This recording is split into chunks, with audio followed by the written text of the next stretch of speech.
Hey, what's up, YouTube? I wanted to make a video about an idea I've had bounced around in my head for a while, and it is the silent shape charge vector underwater unmanned vehicle affordability idea, and it's a thought experiment for amateur research. Now, there are only two types of vessels, submarines and targets. That's an old submariner saying because it's so hard to detect or do anything about a vehicle that brings an explosion under the surface of the water, and you'll instantly get water intruding. You'll get your vehicle, your vessel listing to port or starboard, possibly sink, possibly disabled it. And so I've seen a need for this product in our arsenal. Look down here. Sorry, I couldn't make the graphic bigger. I guess I could have devoted a page to it, but I don't really need to display everybody's products. I just need to show you there's a gap here. Extra large, large, medium, and then small UUVs. We've got extra large from like Boeing, large UUVs from Anduril. We've got medium stuff from like the Remus ROV has been converted for military use, and then down there in the small UUV world, we've got a gap in the future, and these things bring battle space awareness and potentially multi-mission capability if they are supplied with a small shaped charge. So we go in here to radio control submarines. In the hobby industry, they're cheaper than ever. Hobby parts are always available. You can see over here, credit to R&R Model Engineering, but this is a really in-depth one. But, it's got two motors, it's got two battery packs, it's got an open cavity for cooling, and it's got a body that looks like an actual submarine. It's supposed to be a scale model. So my proposed products wouldn't look anything like that. They look more like a turtle or something like that. So they're just motors, servos, batteries, and a receiver. Affordable brushless motors are available that have an IP68 rating, which means they are waterproof and resistant to corrosion from seawater. Now, there are two types of RC model submarines. There's dynamic divers and static divers. The dynamic diver uses fins and forward motion to dive. That's what I'm going to be talking about here in my idea. Static diver uses ballast tanks or compressed gases, more like a real full-size Navy submarine. So their models are going to use lithium-ion batteries for ballast. Small UUV is going to use lithium-ion batteries for ballast. 433 megahertz will penetrate water, and with a microcontroller like Arduino, you can easily program the signal transmission with Python programming. You download Python and program reception logic to control various aspects of your RC submarine. Now, of course, this all has to follow the legal limits set by the FCC, and with limited power, I think it's limited to like 1 watt, comes limited range. So you're looking at like maybe up to 1,000 feet or something like that. So potential control radius is only about 1,000 feet, but it's all going to be real affordable. So 45 bucks, looking at 300 watt brushless motor with about 2.5 pounds of thrust and speed of about 3 knots maximum in perfect conditions. Yeah, so 3 knots, not going to be fast. Again, I want to imagine this thing looking like a turtle, so it's not going to raise, any sort of sonar profile alarms. It's not going to look out of place if somebody's glassing the surface of the harbor. So, if you're in a port or harbor, there's lots of marine life and, channels, cavity streams, caves, things like that for stuff to hang out in until it sees a target. So these are examples of commercially available batteries. We've got a 40 amp, a 100 amp, and a 200 amp. For example, we got, $150 to $300, all the way up to 200 amp, which will provide a substantial amount of life to a 12 volt system, drawing, say at most like 1,000 watts. Torpedoes are, of course, preferable, like I'm saying here. There's submarines and targets. And so that's because they explode against the hull below the surface. And now missile boats with anti-ship missiles are effective, especially when used in a swarm, but of course they're very costly to build and maintain. And of course the missiles themselves are very costly. And also they are not invulnerable to the CWIS. The CWIS stands for Close-In Weapon System, which is a defense system that detects and destroys short-range missiles and aircraft. Now, bombs from drones and the drones themselves are likely to be intercepted by CWIS. Where back during World War II, you could dive bomb or get, maybe a 60-degree angle of attack on a bombing run, or even say during the Falklands. I remember that. But with those angles of attack, the bomb fuses did not activate. A lot of the bombs did not arm. And so we go back to underwater explosions. And this, for example, it's an Iranian underwater unmanned vehicle for anti-ship naval warfare. So this is credited to U.S. Central Command, and beginning of February last year, they intercepted a load of these going to the Houthis in the Red Sea, and anything Darius can do, we can do better. Look at that, it's got that little mast, and look above the water line there, control, and not much of a target right there for you to see. So looking forward, we want something to complement these large systems like the Mark 48 torpedo. Currently costs around $4.2 million. It is the OG. It's real old, 1972, been around forever. The new ones are like practically self-aware with the wire-guided and passive-active acoustic homing. And WTF is a kilometer, but they're very heavy and surprisingly fast in the water. So about say 35 knots. Now, small new MU-90 is a Italian-French Navy product, $2 million, very expensive still. And silent, this is more in line with what I'm thinking about these products being, but of course not off the shelf electric pump jet propulsor. We've got a dissolved sodium dioxide powder battery. We've got this acoustic seeker that probably costs $1 million by itself. And so I'm thinking, small off-the-shelf stuff, RDUCAM, motion sensing, and lightweight. So this thing still weighs 670 pounds. We've got a big Slava Ukraine here. Slava Ukraine. We've got the TLK 150, small unmanned underwater vehicle developed by Ukraine, and with a larger warhead than I would be thinking, 20 to 50 kilograms, range of about 60 miles. It's got that same narrow periscope-like communications mass, only partially visible above the surface. And that might be the way to go, because then you can use 2.4 gigahertz. And if you can use 2.4 gigahertz, you can amplify it and get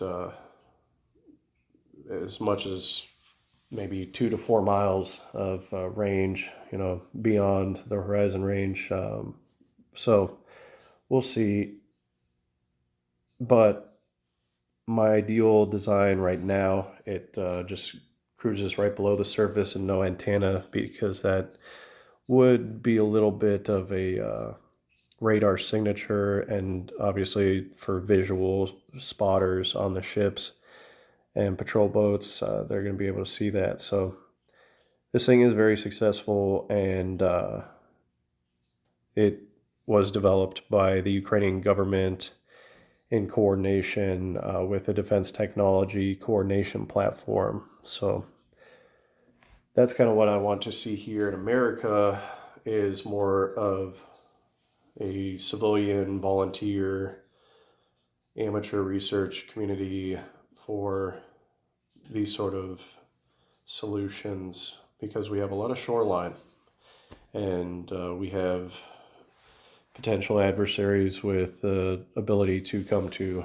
our harbors and our ports. So this would theoretically be the first product. I'm going to call it Tommy Burns. He was smallest heavyweight boxer, 5'7", and he packed a lot of punch for a little guy. So small variant, one-time use.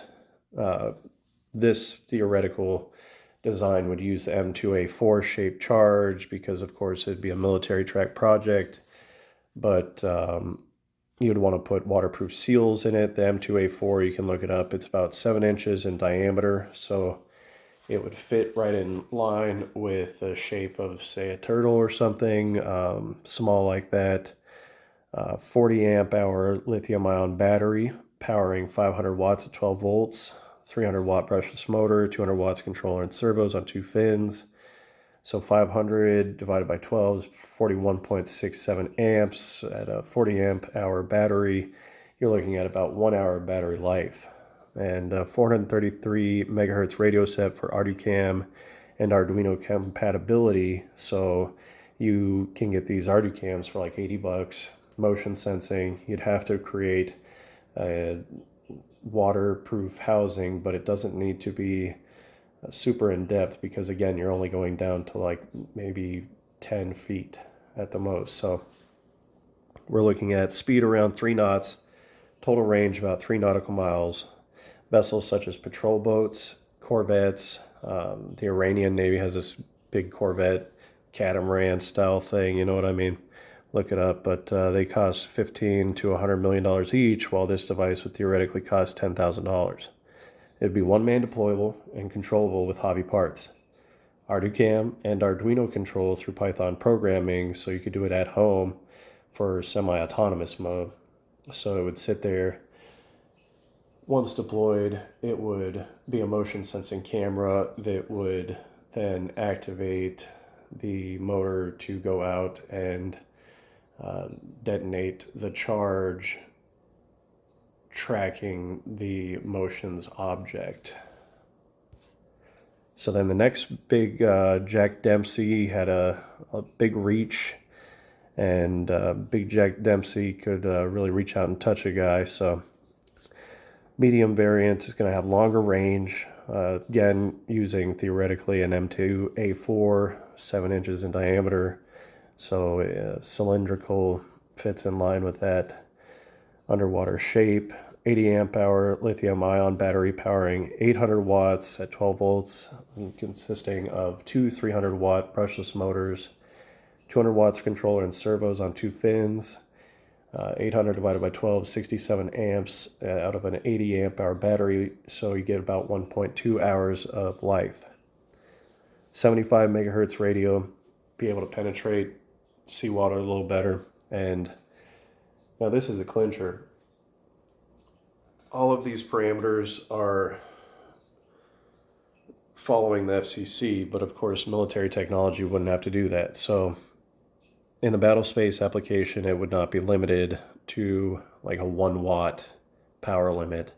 And with a 1 watt power limit, your range is limited. With greater power comes greater range. So 75 megahertz is, from my research, either 40 or 75 is going to be able to penetrate seawater. So speed around 5 knots, total range 6 nautical miles, and again, vessels such as patrol boats, corvettes are target further offshore though, or if it is already on the move and you need to have a longer range to catch up with it. So of course you're not catching up with much at 5 knots if it is really going somewhere. But anything faster than 5 knots is also going to attract a lot of attention because it's not going to look like any sort of marine life, and that would be a benefit to this.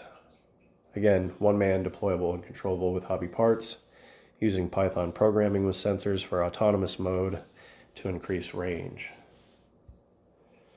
Now we get into bigger idea that wouldn't be as affordable, but I wanted to explore it nonetheless. So torpedoes do the dirty work, but submarines, there's been great advances in submarine technology over the last 60 years. The first nuclear submarine was in the 1950s. Nautilus could do things nobody else could do, but the nuclear subs, I've never been on one obviously, but from what I understand, they're not as silent as the Stirling engine air independent propelled subs. So Gotland class of submarines from Sweden utilize Stirling engines with air independent propulsion systems, AIP. So in 2005, the Swedish submarine sank a U.S. aircraft carrier during a war game. The USS Ronald Reagan was snuck up on and deep sixed by the HMS Goland. So very effective, snuck through the sonar, and it uses a Stirling engine with air independent propulsion. And Japan Maritime Self-Defense Force has also equipped the Soryu class submarines with Stirling engines for AIP. They're part of an AIP system that uses liquid oxygen and diesel fuel. So again, no atmosphere needed. It's liquid oxygen providing combustion with the diesel fuel as the energy source. The Stirling engine is vibration-free and silent, reduces the need to charge the batteries, and now the small-scale Stirling engines cannot produce enough to effectively propel a UUV with the energy off the crank from that Stirling engine. But it can be used to run an alternator that charges a lithium battery, which increases the endurance while submerged. So let's review here. The Stirling engine AIP uses diesel fuel and liquid oxygen. On a smaller scale, it will not power the sub by itself, but it will power an alternator that can charge a lithium battery that then charges a submersible brushless motor. So with 1 liter of liquid oxygen, you can burn approximately 0.12 liters of diesel based on a typical air to fuel ratio, which is around 14.7 to 1, 14.5 to 1, somewhere around there. According to the energy density of diesel, roughly 38 megajoules per liter, 0.12 liters of diesel would account about 4.5 megajoules of energy. So calculate the watt hours and 4.5 megajoules of energy at 10 amps. You need to convert megajoules to watt hours. 1 megajoule is 278 watt hours. Divide by the current 10 amps to get the answer, 1250 watt hours. Now, of course, this is 100% thermal conversion. Of course, we're going to convert that down to 67% because a Stirling engine uses thermal energy at the greatest efficiency. So Stirling engine gets 67% thermal energy efficiency. That brings it down to 800 watt hours at 10 amps, which is sufficient to power a 300 watt brushless submersible motor for 2 2/3 hours. Of course, we need to factor in transmission loss. I'd estimate it provide about 2 hours of 300 watt brushless motor power. In a 2 liter tank of diesel, there'd be approximately 16 units of power at this level. So theoretically, it could provide power for 3 of those motors for, say, 5 hours. Now, we've got a 1,000 watt Stirling module with a Stirling engine attached to an alternator. You see that there in the middle. It's an alternator, and the whole thing is, compact, and we've got off-the-shelf components technically. It's probably going to be understandably expensive because it's revolutionary technology, but 1,000 watts is over 1 horsepower. And so you've got a 1.25 horsepower Stirling engine, compact. All it needs is heat. You can tell there's no burner there or anything, and so it just needs liquid oxygen diesel combustion chamber with an atomizer under pressure, And all that can be engineered. Of course, affordability is now going away, and we're becoming as big as the Mark 48 torpedo. But let's continue this thought experiment, because you see here the Mark 48 torpedo, it's pretty big. There's a lot of real estate there.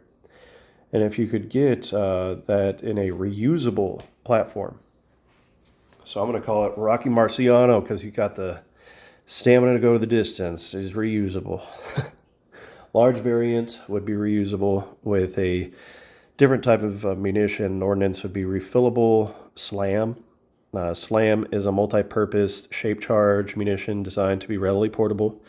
It can operate day or night, all weather conditions, and it would have underwater adhesive applications with timed detonation and command detonation in this application. So SLAM will self-destruct at the end of a set time selected by the operator during its employment. Now, the Stirling engine AIP would run on liquid oxygen and diesel to spin a small engine alternator, charge a 200 amp hour battery, three 300-watt brushless motors, 400-watt ESC theoretically, and 1300-watt total draw, 12 volts, 108 amp hours out of 200 amp battery for about 1.8 hours battery before recharge. And so it would see like rest site, go in a cave, some secluded shoreline, something like that, underwater ravine, and it would recharge. And of course, now this would need to be a static ballast system. So we're getting into lack of affordability. It would need some sort of gas, compressed gas, to flood ballast tanks with, to expel that water once it was done charging, so it'd go back up to near the surface where it would do its thing. And just with this formula, theoretically 2,400 watt hours would be needed for a recharge on a 200 amp hour battery. That would theoretically take 12 hours, and 12-hour runtime, 2-liter oxygen tank with 14.5 to 1 burn ratio paired with 7-liter diesel tank. I'm estimating it would be refilled by the operator once every 24 hours. The ordnance, oxygen, and diesel would be refilled in a hatch that would open up at the surface. And it could be done underwater though also. And so I have to admit that this is completely off track of the original intent, that I was just trying to fill the gap of the smallest UUV development program, bringing battle space awareness and multi-mission capability with Arduino board control and programmability, so that anybody with a computer, Python, anybody with a little bit of know-how can do this, off-the-shelf components. So anywhere in the developed world, you can get these sort of things. Affordability over complexity, and Occam's razor applied at all stages. So that's why I think it would be the best to use the M2A4, because the military already has a streamlined production for that, and you're basically just strapping the M2A4 into a PVC tube with 3D printed servo motor controlled dorsal fin and a 300-watt brushless motor at the back with an Arduino cam to relay, feed, and control with semi-autonomous mode based on motion sensing of the Arduino cam. You can see where I'm going with this. You can see it needs more development, and I really welcome your comments. And even if you think it's absolutely ridiculous, you think, what am I doing with my life coming up with these sort of ideas? Please tell me, because it will help inspire my future ideas, and I got to get this one out to make room for more. So please like and subscribe. comment down below. Thank you very much.